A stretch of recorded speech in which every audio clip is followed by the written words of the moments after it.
Captain Jin-Ho Park stood motionless on the bridge of the HSS Indomitable as Earth, humanity's birthplace, shrank to a tiny blue dot on the view screen.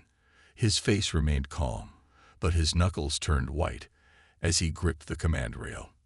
Behind him, the bridge crew worked in tense silence, broken only by the soft beeps of instruments and occasional muffled sobs.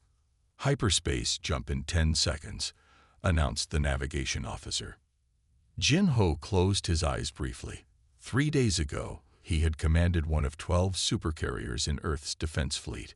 Now the Indomitable was the last ship, the last hope.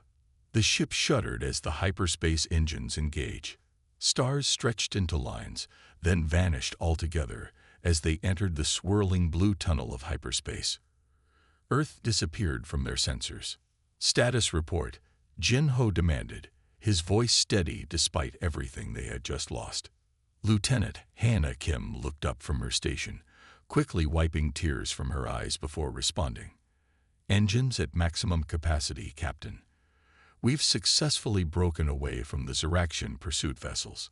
All systems functioning within acceptable parameters." "Casualties?" Jin-Ho asked, dreading the answer. "Final count stands at 1,478 dead or missing," Hannah replied, her voice breaking slightly. "We have 342 crew members remaining, sir." Jin-Ho nodded. A supercarrier designed for a crew of 3,000, now running with barely enough people to maintain essential operations. But they had survived. That was what mattered. "And the cargo?" he asked. Hannah's expression softened slightly. "The genetic repositories are intact, Captain. All samples secured." A collective sigh of relief passed through the bridge. In those frozen cells lay the DNA of over 20 million Earth species, including humans. The future of Earth, preserved even as the planet itself fell. "Damage report," Jin-Ho called out. Chief Engineer Ta Min-yoon's voice came through the intercom. "Sections C through F on decks 12 through 17 are exposed to vacuum. We've sealed those areas. Starboard missile batteries 3 and 4 are offline. Hull integrity is at 74%. We can make repairs once we're certain we're clear." Jin-Ho nodded grimly. "Then we carry on. For Earth." His words hung in the air, both a promise and a prayer. Lieutenant Commander Jun-Ho Lee approached with a datapad. "Sir, we need to discuss our course. We have enough fuel for 3 more jumps before we need to find resources." "Options?" Jin-Ho asked. "Based on our last intelligence reports, most nearby systems are either under Ziraxian control or soon will be," Jun-Ho explained. "Our best chance might be to head toward the Sagittarius Arm, beyond known space. The Ziraxians might not follow us into completely uncharted territory." Jin-Ho studied the star map. The plan meant abandoning any remaining human colonies. It meant truly becoming the last remnant of humanity, adrift in unknown space. "Do it," he ordered. "Plot a course that keeps us away from known Ziraxian patrol routes." As the officers returned to their stations, Jin-Ho moved to the viewport. The swirling blue of hyperspace surrounded them, beautiful yet alien. Somewhere behind them, Earth burned. Somewhere ahead lay an uncertain future. In the reflection of the glass, he could see Hannah quietly organizing the crew into extended shifts. Despite her red-rimmed eyes, she worked with focused determination. All around the bridge, men and women carried on with their duties, even as they mourned. Jin-Ho straightened his shoulders. These people, this ship, were now his only responsibility. They carried the legacy of an entire world. "For Earth," he whispered to himself, "we will survive." The Indomitable dropped out of hyperspace with a violent shudder. After 3 months of jumping between empty star systems, the ship's engines needed serious maintenance. On the bridge, warning lights flashed as systems reset themselves. "Damage report," Captain Jin-Ho Park ordered, steadying himself against his command chair. "Minor structural stress only," Chief Engineer Ta Min replied through the intercom. But sir, we can't keep pushing the engines like this. We need to find somewhere to make proper repairs. Jin-Ho nodded grimly. For 12 weeks, they had been running on minimal power, conserving supplies, and sleeping in shifts. The crew was exhausted. Dark circles ringed everyone's eyes, and uniforms hung loose on bodies that had lost weight from rationed meals. "Captain," called Sensor Officer Mei-Jin Kang, her voice suddenly alert. "We have multiple stellar bodies within scanning range. This system has 7 planets, and the third one shows signs of being habitable." A spark of hope flickered across the bridge. They hadn't seen a habitable world since Earth. "Life signs?" Jin-Ho asked. Mei-Jin adjusted her instruments. "Yes, sir. And more than that, I'm detecting artificial structures and energy readings consistent with advanced technology." The crew exchanged glances. They had found intelligent life. "Sir," Mei-Jin continued, her voice tensing, "I'm also detecting a vessel. It just changed course and is now approaching our position at high speed." Jin-Ho straightened. Tactical display. The main screen showed a ship unlike anything in human records. Where human vessels were bulky and functional, this craft was elegant, with sweeping curves and glowing purple energy patterns across its hull. It was smaller than the Indomitable, but moved with remarkable speed. "Yellow alert. Shields up, but weapons on standby only," Jin-Ho ordered. "Let's not appear hostile." The alien vessel slowed as it approached, taking up position 2 kilometers off their bow.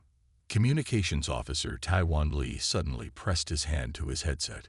"Captain, we're receiving a transmission on multiple frequencies. It's not in any language we recognize. Run it through the universal translator," Jin-Ho ordered. Taiwan worked his console, attempting to establish linguistic parameters now. The main view screen flickered, then displayed an image that made several crew members gasp. The being on screen had a slender humanoid form, but with purple skin that seemed to shimmer with a faint glow. Its eyes were large and entirely black, without visible pupils. Where a human would have hair, this being had what looked like thin, white tendrils that moved slightly, as if floating in water. The universal translator struggled, producing fragmented sounds before finally settling into comprehensible speech. "Unknown vessel, you have entered hegemony space. Identify yourselves or be destroyed." The voice was melodic yet cold. The being's expression remained completely still as it spoke. Jin-Ho rose from his chair and straightened his uniform. 3 months of hardship had left it wrinkled and worn, but he pulled himself to his full height with dignity. "I am Captain Jin-Ho Park of Earth. We come in peace," he replied, keeping his voice steady. "We are refugees seeking safe harbor." The alien's head tilted slightly. "Earth. This designation is unknown to the hegemony database." Jin-Ho felt a chill. They had traveled so far that Earth wasn't even known here. "Please," he continued, "my ship is in need of repairs. We have traveled a great distance to escape destruction." The alien was silent for several seconds. "The Arbiter hegemony has ruled these sectors for 10,000 years. No unauthorized vessel has entered our space in living memory." The bridge crew exchanged nervous glances. 10,000 years of rule. The entire span of human civilization was barely that long. "We mean no intrusion," Jin-Ho said carefully. "We simply seek to survive." The alien's tendrils moved more rapidly. "You will hold position while a boarding party inspects your vessel. Any resistance will result in immediate destruction." The transmission cut off before Jin-Ho could respond. Water dripped steadily from the rocky ceiling, each drop echoing through the vast underground cavern. Security Chief Dae-Jung Ryu moved carefully across the uneven floor, his hand never straying far from his sidearm. The air was thick with the smell of mineral deposits and something else. Something alien. 6 weeks had passed since their first encounter with the hegemony. 6 weeks of careful navigation through enemy space, avoiding patrols, and finally making contact with the resistance. Now, deep beneath the surface of the planet Trinax IV, A delegation from the Indomitable waited to meet the leaders of the only organized opposition to the Arbiter hegemony. "I don't like this," Dae-jung whispered to Lieutenant Hannah Kim. "We're too exposed down here." Hannah nodded but kept her eyes fixed on the tunnel entrance ahead. "The captain believes this alliance is our only chance. We can't run forever." The tunnel suddenly filled with movement as figures emerged from the shadows. Dae-jung tensed, his fingers brushing his weapon. The creatures approaching were unlike anything from Earth. Standing nearly 2 meters tall, their bodies were covered in overlapping scales that shimmered between green and blue in the dim light. Their heads were angular with vertical pupils and ridged brows. The leader stepped forward, revealing a jagged scar that ran from its eye ridge to its neck. Unlike the others, this one wore what appeared to be a modified hegemony armor plate across its chest. "I am Sungmin," the reptilian being hissed in surprisingly clear speech, leader of the Kravashi resistance. Dae-jung stepped forward cautiously. "Security Chief Dae-jung Ryu of the HSS Indomitable. This is Lieutenant Hannah Kim, our tactical officer." The Kravashi leader circled them slowly, its tail swishing behind it. Its nostrils flared as it seemed to smell the air around them. "Your minds," Sung-min hissed, stopping directly in front of Dae-jung. "They are like ours, resistant to the Arbiter's control." Dae-jung exchanged a confused glance with Hana. "I don't understand." Another Kravashi stepped forward, this one smaller and wearing what looked like scientific equipment. "The Arbiters control most species through telepathic influence," it explained. "Their psionic abilities allow them to subtly manipulate thoughts, making entire populations compliant. Few species are naturally resistant. But we detected no telepathic attempts during our encounter with the Hegemony Patrol," Hannah said. Some men made a sound that might have been a laugh. "Because they failed. The patrol ship reported unusual difficulties. That is how we found you. That is why we arranged your escape from the boarding party." Realization dawned on Dae-jung. That wasn't a coincidence. The power failure on their ship when they tried to board us. "We have operatives throughout the hegemony," Sungmin confirmed. "When we learned of beings resistant like ourselves, we had to make contact." Hana moved toward a large table in the center of the cavern where holographic maps displayed star systems and military positions. She studied them with the trained eye of a tactical officer. "Your forces have technology, but your tactics are predictable. We can help with that," she said, pointing to several positions. "You're attacking in standard patterns. The hegemony knows exactly where you'll strike next." Sung Min's eyes narrowed. "You believe you can improve our strategies. Humans fought wars against each other for thousands of years," Hana replied. "We understand unpredictability. It's built into our thinking." Dae-jung stepped forward, and in return, the cavern fell silent except for the steady drip of water. The Kravashi gathered closer, their scales reflecting the dim light.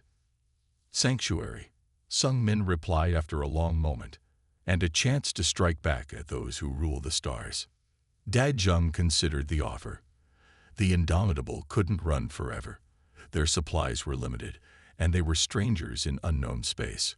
But joining a rebellion against a 10,000-year-old empire seemed like jumping from one impossible situation to another. "We'll need to discuss this with our captain," he said finally. Sung-min bowed its head. "Of course. But know this, humans from Earth. You may be the weapon we have waited centuries to find. The Arbiters have never encountered minds like yours before." The Indomitable drifted silently, its massive engines reduced to minimal power.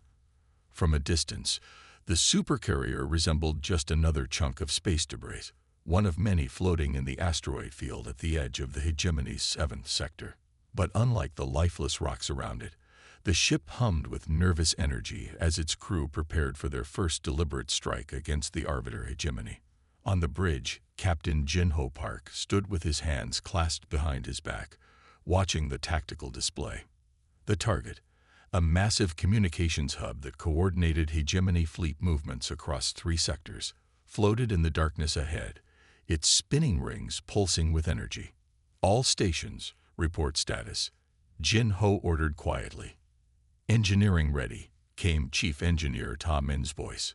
"Stealth systems holding, but we can't maintain this energy signature mask for more than 20 minutes. Tactical ready," Weapons Officer Ji Woo Kang confirmed from her station. "Kinetic batteries charged, targeting solutions locked."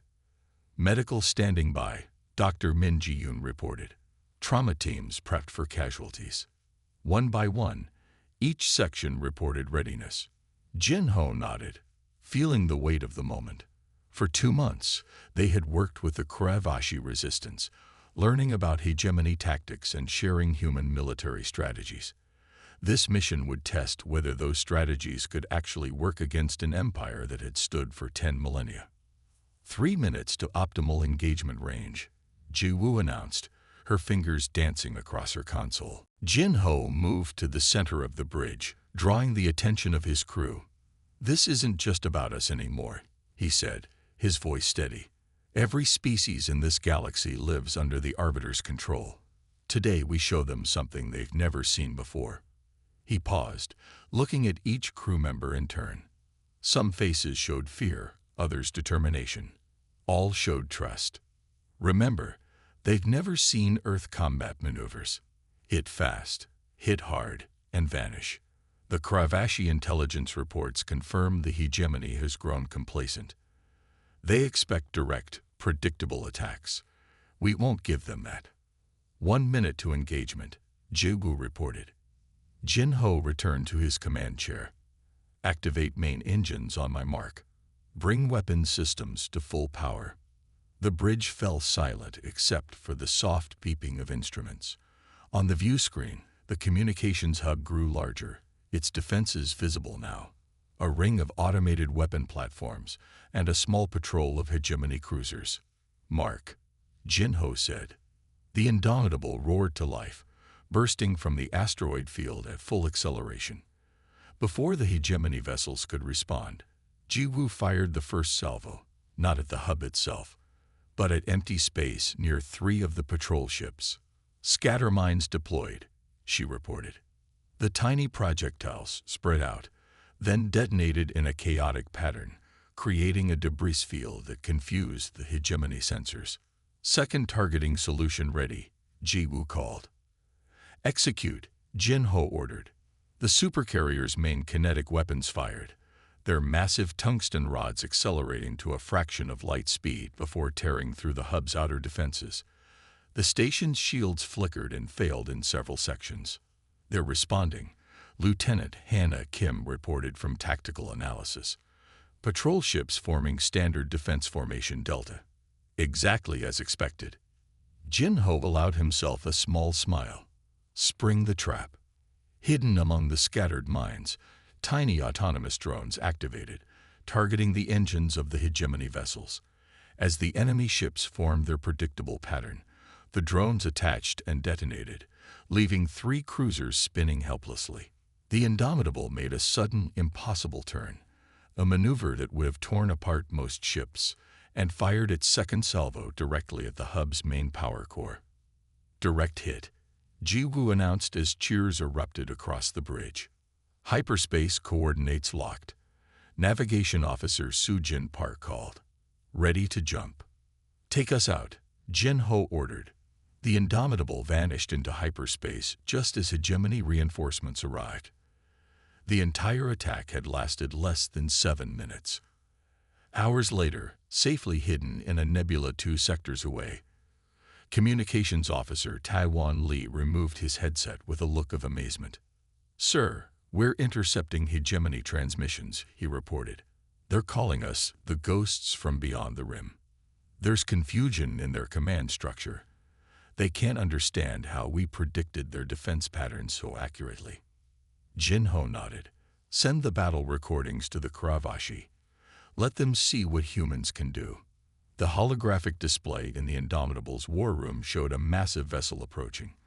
Its design was unlike any other hegemony ship they had encountered. A colossal, arrow-shaped behemoth with massive energy cannons along its spine. The ship moved with deliberate slowness, projecting power and inevitability.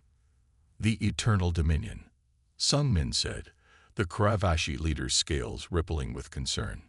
Not seen in battle for over 3 centuries. The Arbiters only deploy it when they face a true threat. Captain Jin Ho Park studied the projection carefully. After 6 successful strikes against hegemony targets over the past 2 months, their resistance movement had grown from a minor annoyance to a serious challenge. The Arbiter High Command had finally taken notice. Its size makes it powerful but slow, Jin Ho observed. What are its weaknesses?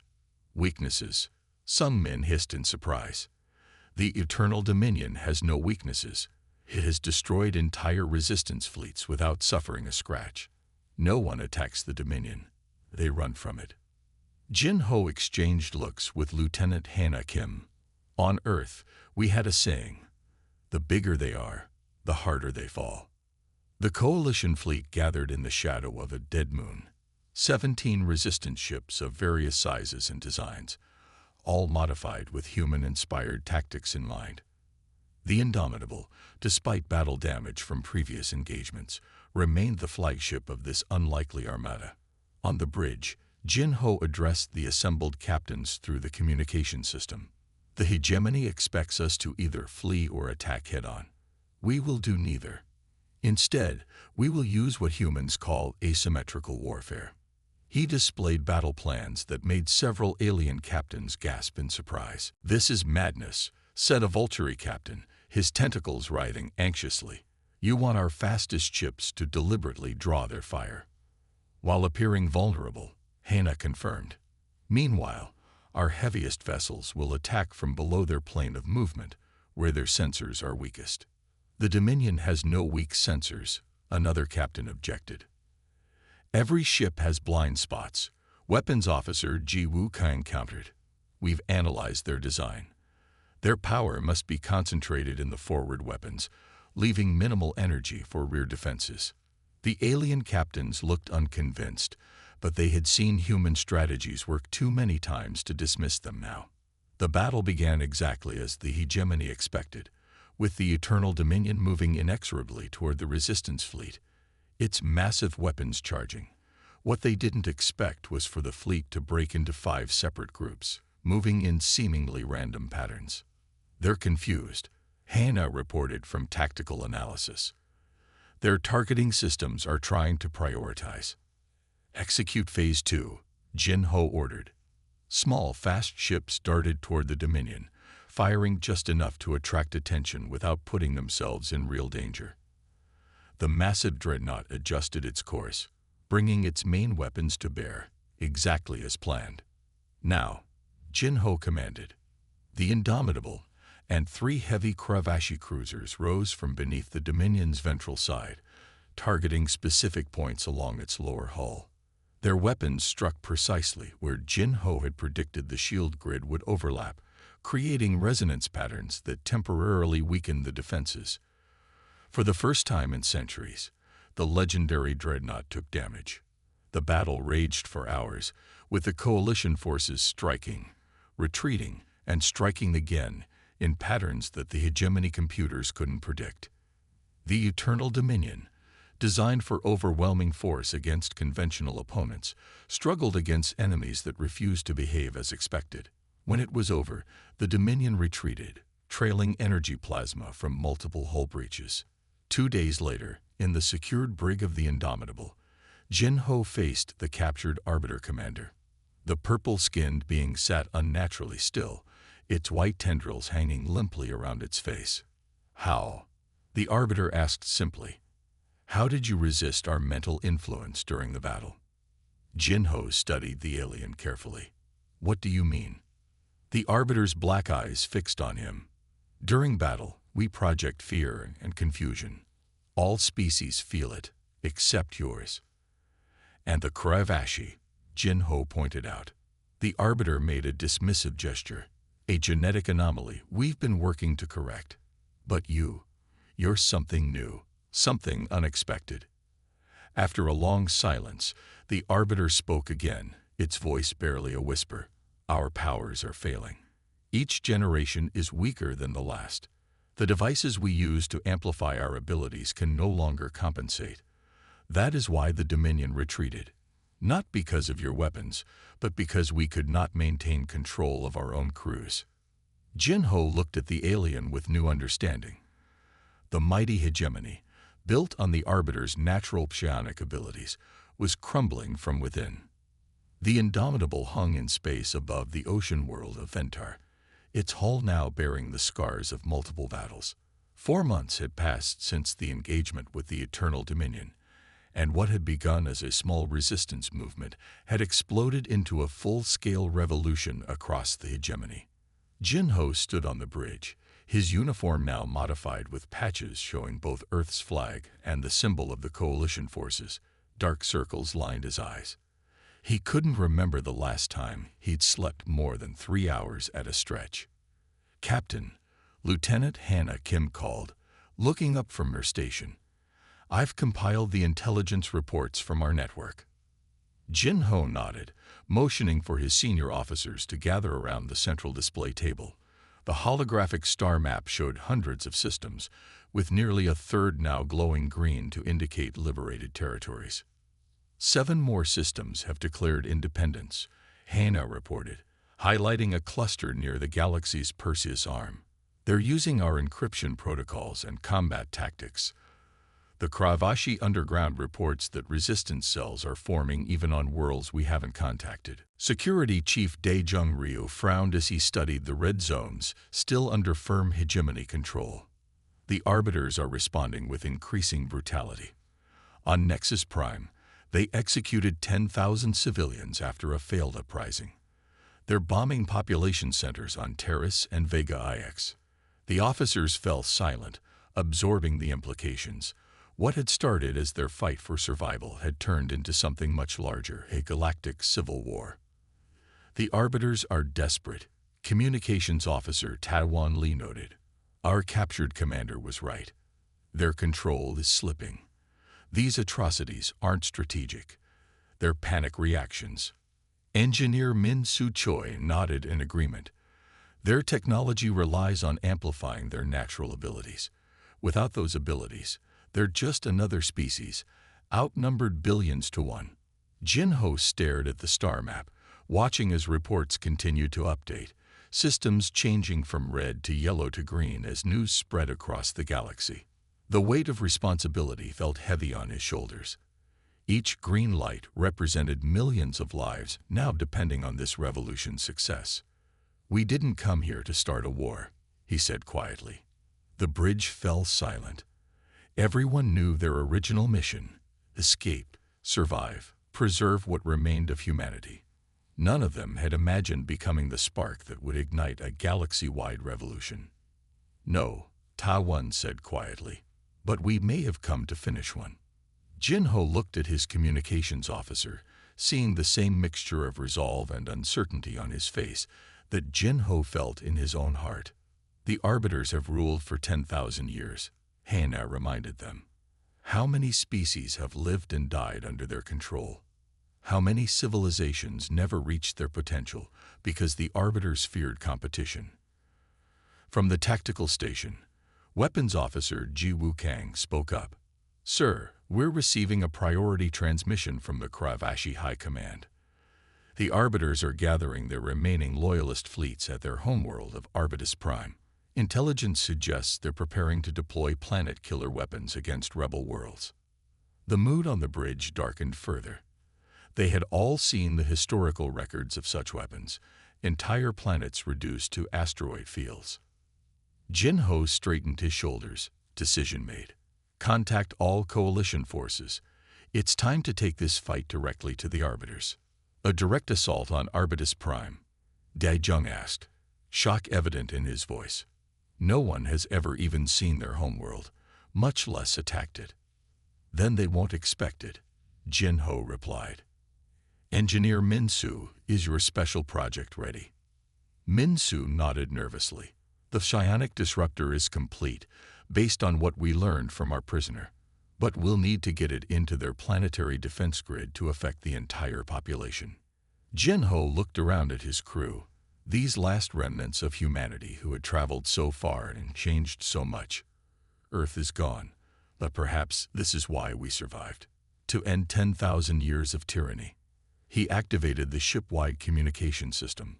All hands, prepare for battle operations. We make our final stand not for Earth this time, but for freedom across the stars. The Coalition fleet emerged from hyperspace at the edge of the Arbutus system. 47 ships of various designs and origins, united under a single purpose. At their head, the HSS Indomitable looked nothing like it had when it fled Earth.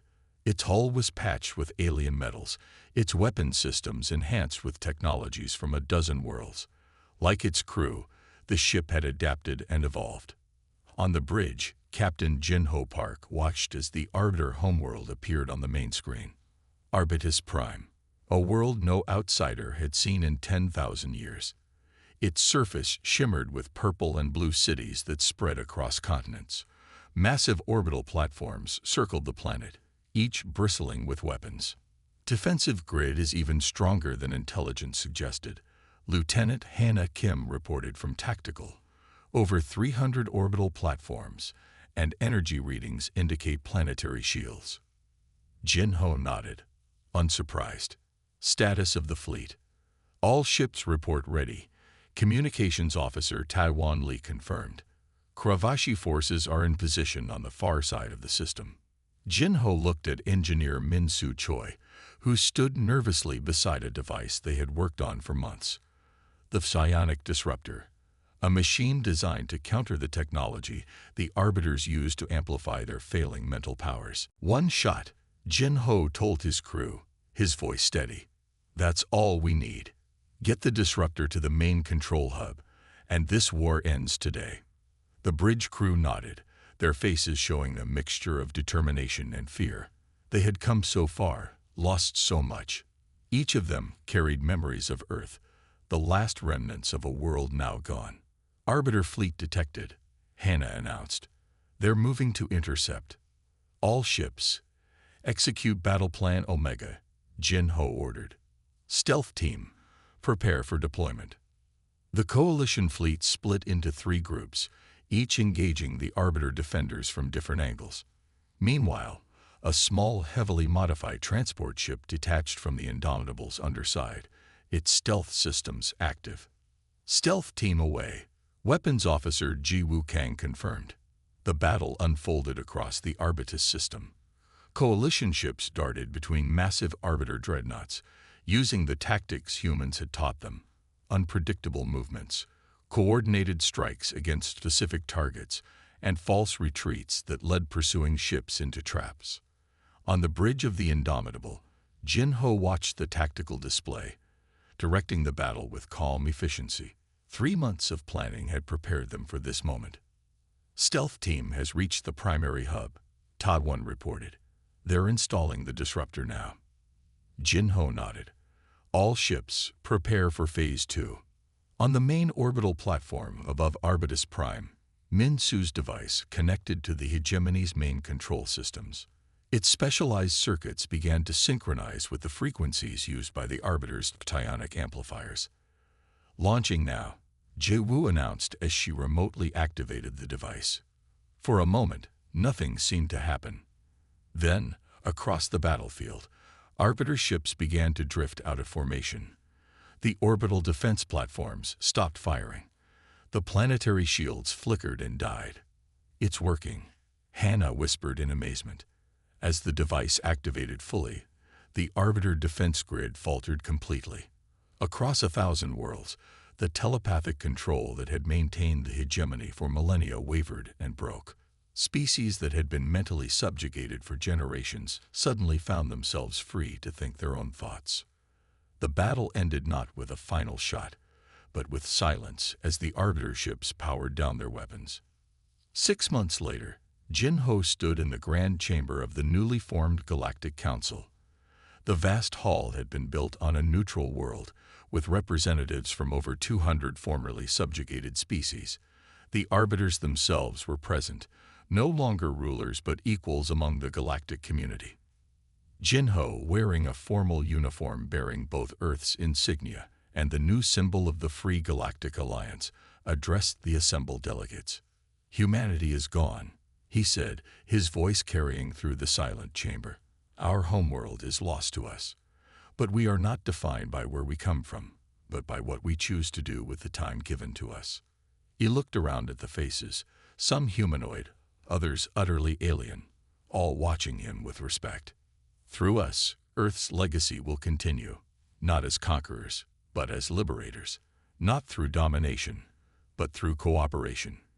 This is what humans dreamed of, a galaxy where all species work together, where freedom and dignity are rights for all beings."